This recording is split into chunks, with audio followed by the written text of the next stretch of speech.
speaking moistly. You 2 meters apart, speaking moistly.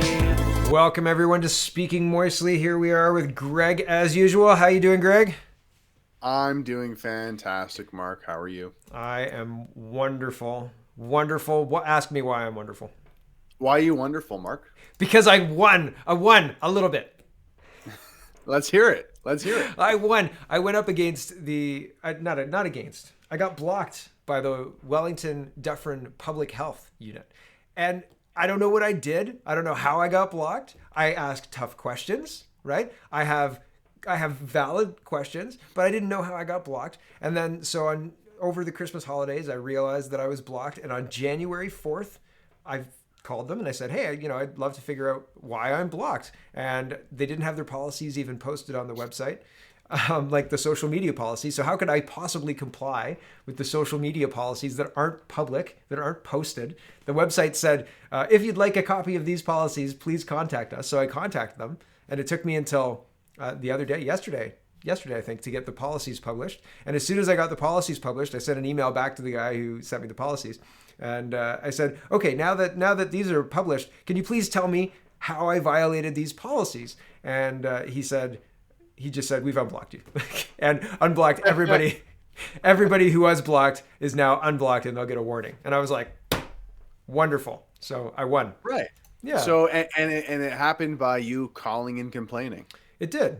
Of course. Right. I mean, it wouldn't have happened if there wasn't another way to access. Yeah. I mean, I had to email. And that just goes to show, like a lot of people will say, oh, these leftists, they complain about things and get things canceled. And it's like, it works. Yeah. This works. When you complain about stuff, things can change. And I mean, like for this specifically, I mean, thank God, because it's like, this is a local public health unit. And Yeah. it's like, they're blocking people on Twitter. Like, that's not a good look. It's like, no health for you. Yeah. Like, you ask questions. We don't like your questions. You're so not we're allowed to gonna- ask. We're not going to give you health updates. Yeah. It's all about your health and safety. So it's important Right. that we don't listen to people. Yeah. I mean, it's such a strange thing. And I mean, it's not like I certainly do ask tough questions. I link to things that are maybe uncomfortable. Sure. And I have questions. Okay. None of these are crimes, I don't think. And I don't even think these are blocking. Like, I'm not abusive on Twitter. I try not to swear. Every so often I swear.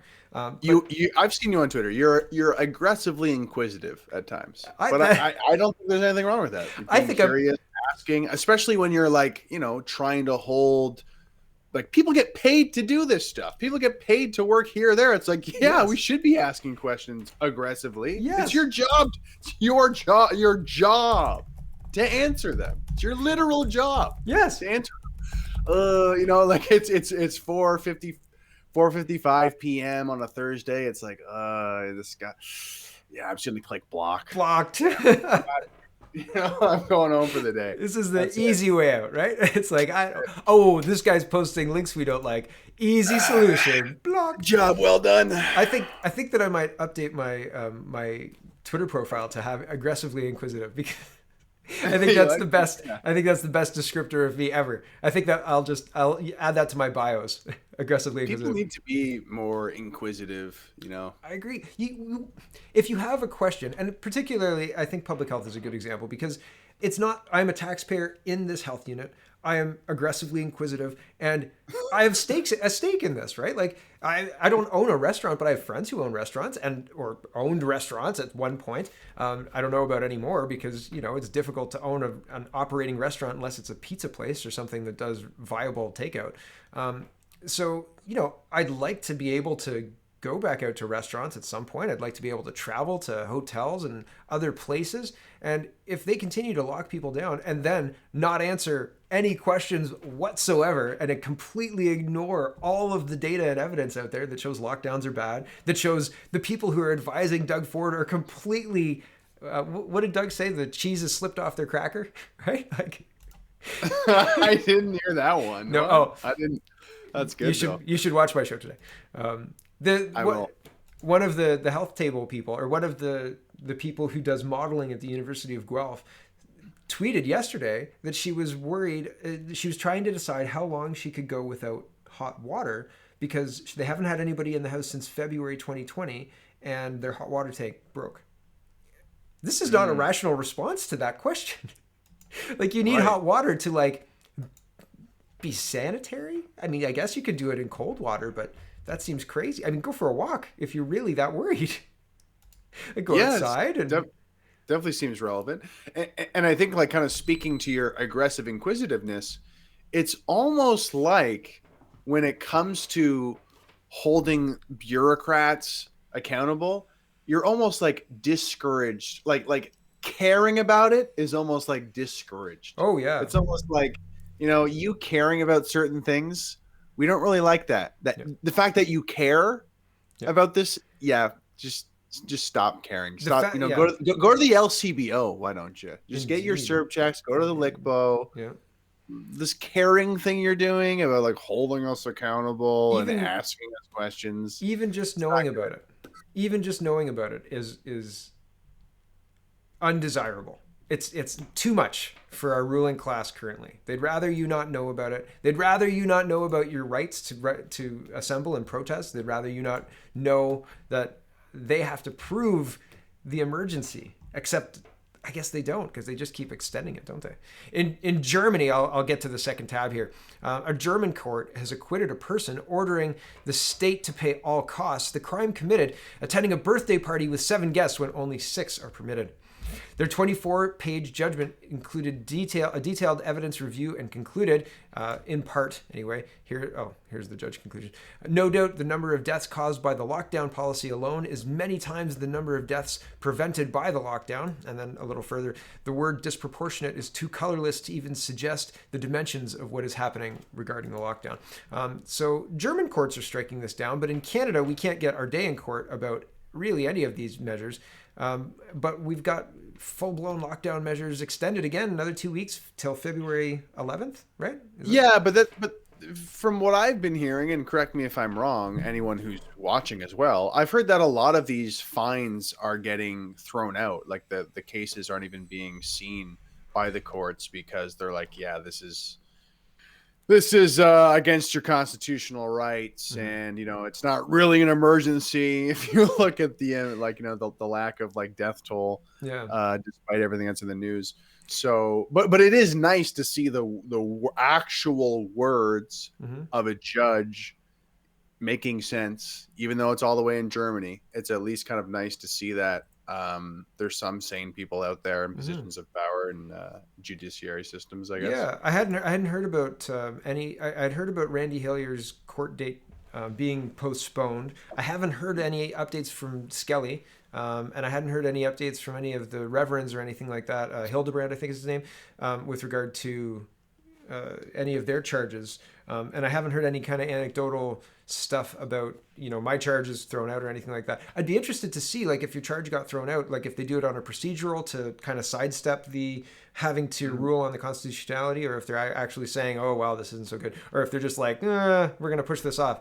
Because we're up to a year now. Like, we're in January 26th. The rumblings started, I think the January 23rd was the briefing for Trump, and people really knew in March. But, like, now people were paying attention. It was like, For the COVID thing. Yeah, so nothing's happened since. Normies woke up to the lockdown when it, like, to the virus when it happened, really, which was like, early March. I think it was early March. March 17, yeah. But yeah. There's, how when there's no ability to have a court date and to have the court say, yes, this is within constitutional bounds and the emergency is justified because of this, but it's very loosey-goosey at this point in time. And what are they going to say, right? They're going to say, well, these are the rules because I told you so. Yep. And people will say, well, yeah, these emergency measures are bogus because the death toll is not here. And then, when you bring out the numbers in a courtroom, it'll be like, I guess the numbers aren't that high at all. Yeah, but that's not how it works. It has to be. So with the court says there's an emergency as agreed upon by the Ontario legislature. And the Ontario legislature has agreed that there's this emergency. So the only way to satisfy, and so the emergency justifies these actions, right? If anybody comes in and says, this isn't okay because of XYZ, the emergency overrides that. But what I've been hearing is people are trying to force the government to prove the emergency. So they're not attacking the constitutionality of the emergency order. They're saying what is justifying the continued emergency. So that's the court trajectory that I've heard is trying to be introduced. But as far as the effectiveness of it, I don't know. But as far as I know, the emergency overrides everything because the agreement in the Parliament, in the Ontario legislature, says there's an emergency. So that's justified all of this stuff. That's how I understand. Yeah. Well, I think that if there was a case to like really fine people and actually justly do that, I think they would. But I think the fact that things are being thrown out is like I think maybe people kind of know that it's not justified. Like they won't win the case essentially. Yeah. And I think that I won't mention them here, but somebody who we know got a call from the CBC asking about his fines that he had. Mm-hmm. And like, this is just like a CBC reporter kind of fishing for content, I guess. Yeah. And like the tone of it was all like, oh, you have to deal with these fines. Like, oh, that sounds so terrible. Like, again, it wasn't about like the actual rules. It's almost just kind of like fear mongering that you might get fined, right? Yep. Like it's not actually about the rights or about the Constitution or about the Emergency Act. It's about like, oh, you got fined and that's bad and you don't want to get fined, right? Yeah. Oh, you have to deal with these fines. Anyway. Yeah, I would be probably avoiding legacy media at this point because if for only because everything they write is furthering their narrative. Like even anything that touches, we'll end the show talking about how everything is COVID and nobody's talking about the loss of civil liberties. Nobody's interviewing MPPs in the opposition. What do you think of the lockdowns in Ontario? What do you think of the lockdowns in Alberta? What do you think of this is impacting school kids? Like usually this is like bread and butter for politics, right? But they're not even asking the questions, right? And like these aren't small questions. These are like foundational to the core of our freedom questions. And everybody's silent. Oh, what do you think about COVID-19 case numbers? And like it should not be understated how absolutely shameful and dishonorable this is for journalists in this country and our so-called news media. Yep. Like you are supposed to be informing the public about things that matter. And instead you are just being paid by the Liberal government to form some sort of narrative to basically manipulate people. Yep. And like, there's so many, I don't know how these people sleep at night. Like it must take a lot of Ambien. I don't know. Wine, man. They're going to the LCBO. They've got their Ambien and wine. They're combining it. They're mixing it together. Yeah. So a year in, as we just established, a year in after this whole thing started in China with the China virus. Sorry, YouTube. Ontario is now calling for mandatory testing of all incoming international passengers and a temporary ban on direct flights from countries where new COVID-19 variants are detected. Mandatory testing upon arrival for all international travelers. Ontario's voluntary testing pilot project at Pearson Airport yielded 6,800 tests with 146 cases, or 2.26%. So, yay, there's a lot of people coming in with positive COVID, but I think that it's interesting. They have to have a test to get on the plane. So like we're doubling up, and like how much wasted money are we throwing away on these tests? The people who are landing in Canada presumably had a test before they got on the plane in the country they left. So it's just redoubling waste, in my opinion. It's crazy. Yeah, and I think that the fact that this is happening so late as well. Like if this happened last January, I would be like, nice. Yeah. Like they're on top of this. Everybody's eyebrows would have gone up, right? Everybody would have been like, yeah. Whoa, and everybody would have been like, oh, I better stay safe because apparently this virus is important. But the WHO was like, you know what? You can't transmit this virus. Yeah. And Patty Haydu. Mask, none of this. Yeah, Patty Haydu, the same thing. I think she was making the same voice when she called that reporter racist, right? Yeah, it's is it a comedy of errors? Is it a comedy of comedies? Like it's a comedy. What has the last year been? I have no idea. It is. I mean, yeah, it's one of those uncomfortable comedies that you kind of stop watching halfway through, and you're like, I wish this would just be over now. Kind It's of it's like a comedy, like a cringe moment in The Office, but it's like you're living in it, and it's just forever. like, oh, I want to get out of this this Yeah, Michael Scott moment. Can that's we please just? that's Justin Trudeau's prime ministership. It's the whole. That accurately describes the whole. It's just cringing your way through. Like, oh, he's gonna keep going. Oh, And he so dresses up and stuff, and he tries to entertain people, and it's just like, what do the you do? dancing, the dancing. Where you're just sitting there going. Yeah, that's a good parallel. Well done. I've never heard that parallel before. That's pretty good. That's pretty Oh good. man, the assistant How did he to even the prime get this minister. job? How Yeah, did he even get this job? How did he even get here? he's on the phone with Jan. Okay, here's the fear porn. Global News is reporting it's too hard for him to remember. Sometimes he can't sleep at night. He keeps only thinking. This is the like the post mortem of a survivor of COVID, and it's just I just wanted to give an illustration of what our media is focusing on because of the last tab. But our media is focusing on this person who got COVID and was on a ventilator, and now he's recovering. And it's just they're trying to make this into a huge story, and it's just disingenuous in my opinion. It's fear porn, and that is all it is, and that's all our media is right now. It's like look at this and only this to the exclusion of everything else. Yeah, yeah, and this article is like a glaring example of that. You would hope a journalist or journalism or news is like about the facts, about the stats, about what's happening.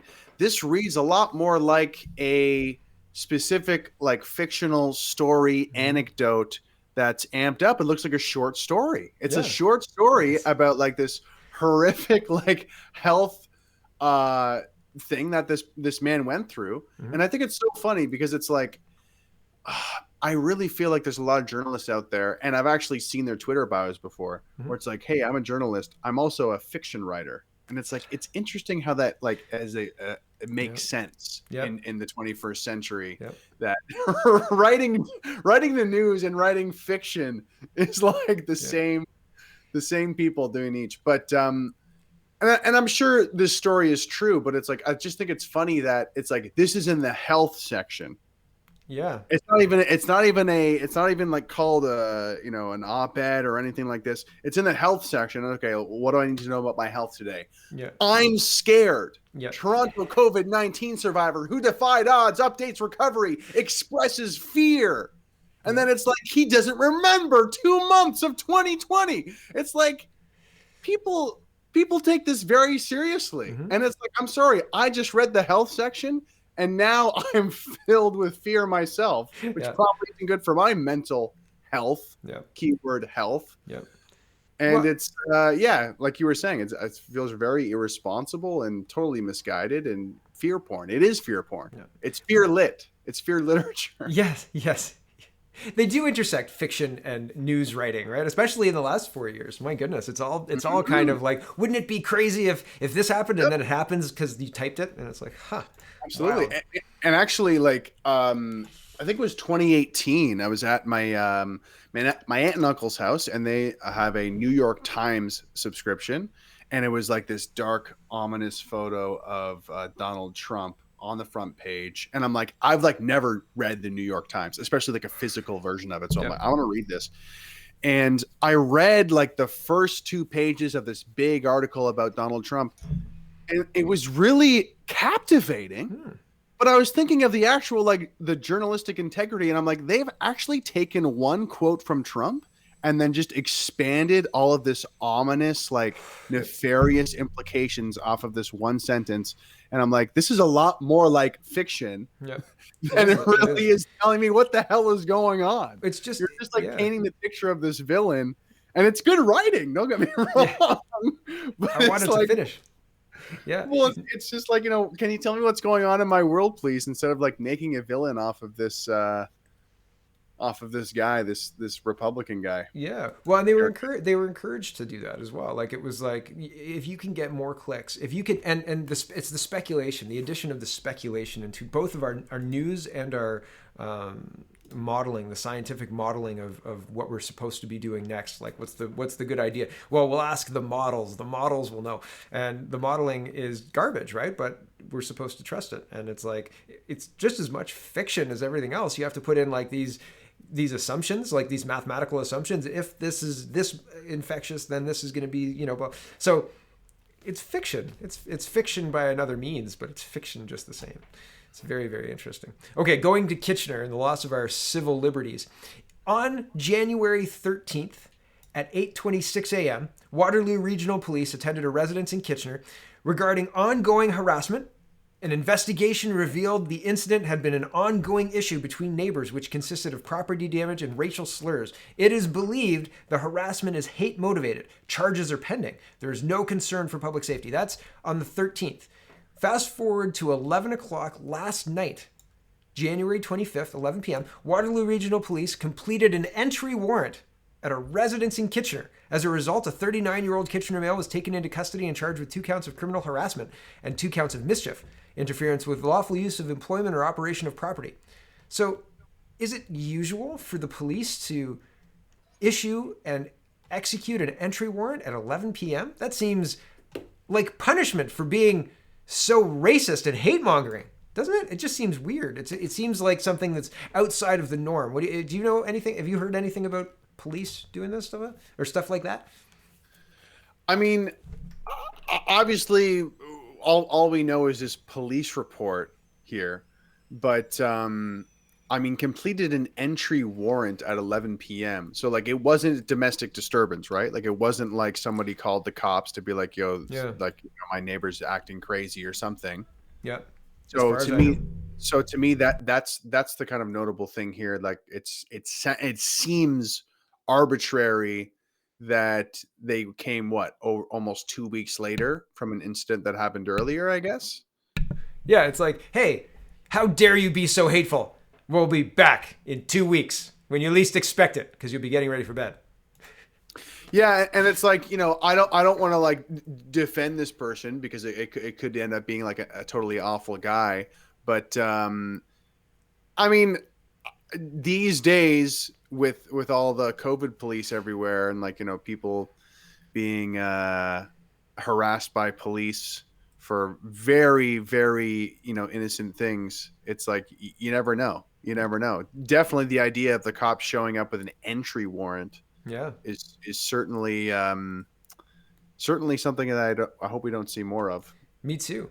Let's move into the online world where being aggressively inquisitive could maybe get you a no-knock warrant at 11 o'clock. Here's Stephen Gellibo, and he says, keeping you safe online is one of my priorities in this government. Like you, we believe that no Canadian should suffer from online abuse without recourse. That's why we will be introducing hashtag online hate legislation very soon. Can you wait till they keep us safe? Do you think... I mean, this hate-motivated crime gets this no-knock 11 p.m. warrant. They want to bring hate legislation for online. How long before, if you're too aggressively inquisitive with the public health, do they send that 11 p.m. guard to make sure that you don't do that again, right? Like, I don't know. Our economy's not too hot right now. There's a lot of, there's a whole health crisis apparently going on right now. Mm-hmm. And it's like, our heritage minister is like, you know what? We need to police the comment sections on the internet. That is the priority. Yep. Like, and what bothers me so much about this tweet here is these stats he has. 93% of Canadians believe that online hate speech and racism are a problem. Did you ask them, do you think it's more of a problem than, say, the state our economy's in? Like, did you compare it to like other things? Because like, if you ask someone, hey, would you like to like stop hate and racism online? If you ask people that, they're going to say like, yeah, probably. Sure. Yeah. Let's stop hate. Okay. Yeah. And it's just like, it's been like, people talk about this, maybe not a lot, maybe not enough, but like, it's so, if you wanted to get a certain result from a poll, you could just craft the questions a certain way, and you would get the responses you wanted. Yep. So every time I see these polls, it's obviously very frustrating. And I have to point out, he's like, oh, this survey was orchestrated by the CRRF, which I'm pretty sure is a crown corporation. Mm-hmm. And then, of course, we're going to have the media reporting on this and talk about how great it is. We're going to have anti-hate talking about how great this is. So these are all paid by the same people, Us. right? Yeah. Like, we have Stephen, who's an Mhm. MP. He's getting paid by taxpayers. Mhm. We have the CRRF paid Yep. by taxpayers. We Yep. have the anti-hate paid by taxpayers. And Yep. we have our news media paid by taxpayers. And they all think it's such a great idea. And it's such a Shocking. top priority. Yep. Yeah, yeah, exactly. Yeah. Shocking. Yeah. Yeah. Yeah. Pundit class is in the same kind of line of thinking that you're saying, and he says it's amazing. The government and the captured news media are all talking about one thing while everyone else is talking about something else. It tells you who the legacy media serve, and it's not you.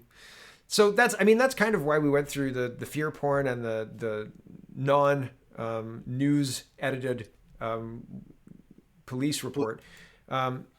It's very, very controlled. It's very contrived. If we were to go through just the news, you'd have a very different slant on what's actually happening than what is actually happening. And what is actually happening is our government is destroying our culture, our freedom, our social cohesion, the social fabric that keeps us who we are. And instead of talking about any of that, they want to talk about hate and racism and COVID-19. And they want to spend our money without any kind of oversight. And Yeah. we're in a lot of trouble because the media, whose job it is to hold these people accountable, they refuse to. And the technology, the Twitter and Facebook and all of those places are more than willing to help them commit this crime. And it is a crime. And that's where we're at. We're the victims here of this crime being perpetrated, and we're paying for it. We're paying for the privilege of being victimized. It's crazy. Absolutely. Absolutely. And at the same time, most people are just getting so overwhelmed. They're getting information fatigue at this point, Yep. and they're just getting overwhelmed with the fear porn. Yep. And really, what are they doing? Like, what's the story? The story is upplaying and exaggerating all of the COVID sickness and death that's happening, which isn't too far above or beyond what a regular flu season would be. Maybe by a tiny bit. I don't even think so. It was less than 2019, and 2018 was a bad flu year. So, what do you do? But it's like, meanwhile, small businesses are being decimated, destroyed like we've never seen before, like probably historic numbers. Yep. Yet that's kind of like in passing. Yep. And usually, it's once again, like you're saying, like the way it's framed or like what is focused on, it's not really focused on how our liberties are being taken away or how businesses are unfairly this or that. It's usually like, oh, this person defied the rules. Mm-hmm. It's always talking about rule breakers and always giving these implications.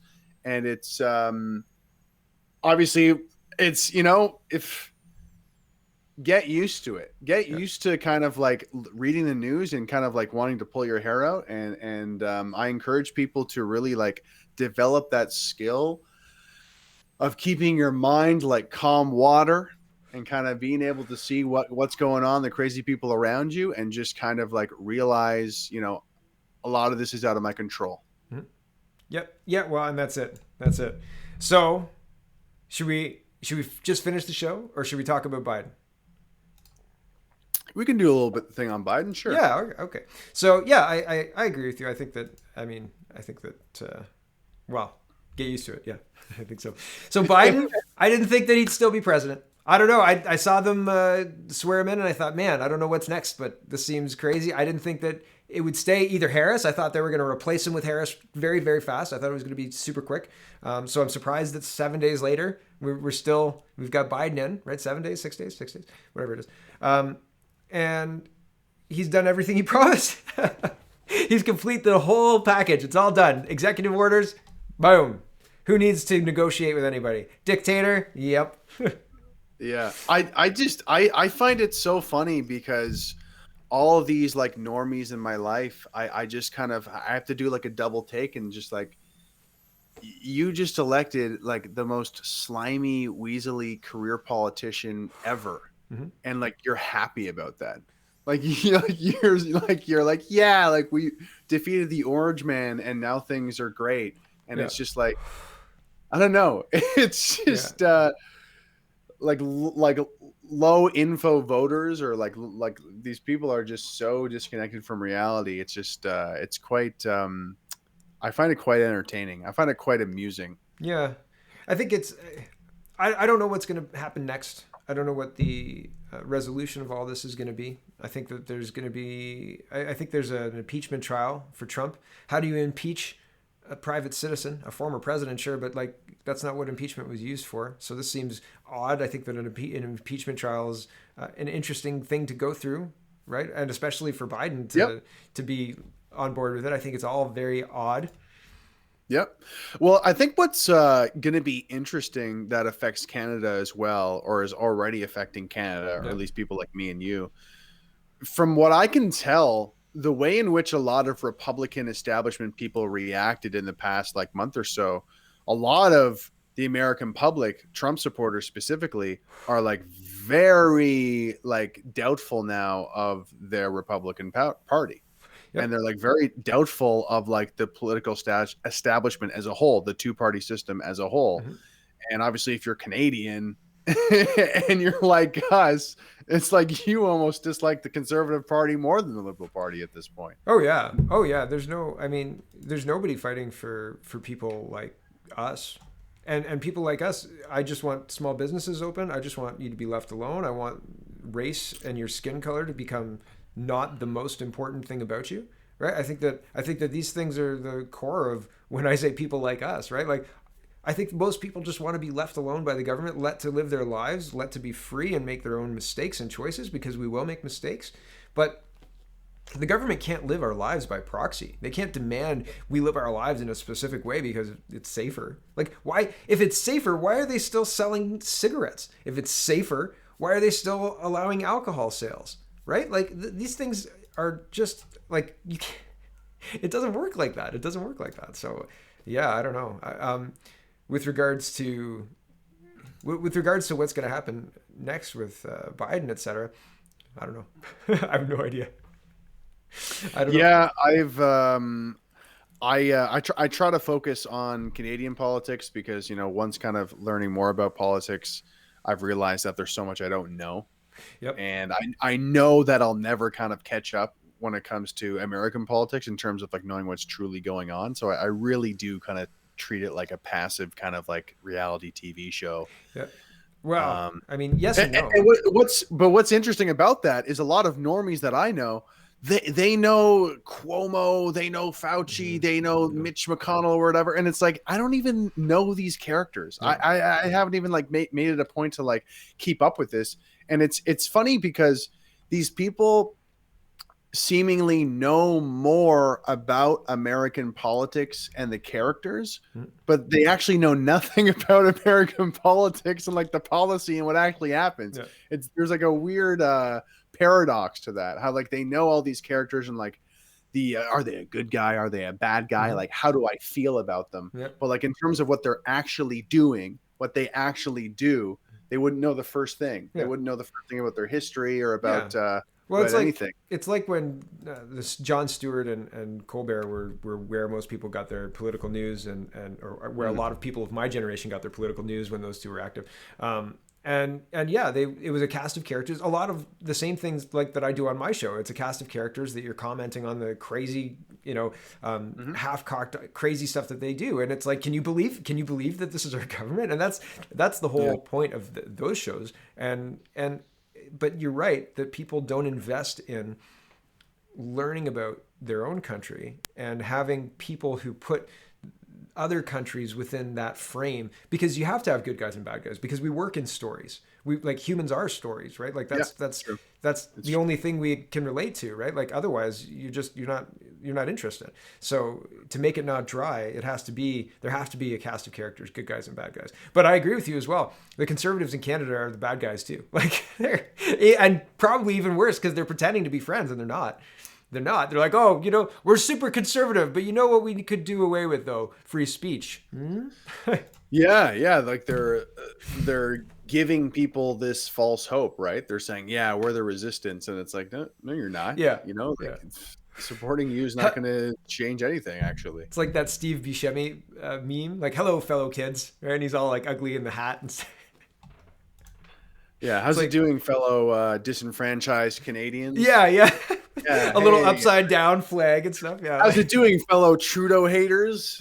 Yeah, I'm somewhat of a Trudeau hater myself. Exactly. That's Vote exactly for me. it. All right, I think let's call it there. Where can they find you, Greg? They can find me on my YouTube channel, Greg Wycliffe. You can find me on Twitter as well, at GWGDDUB, double D. Nice.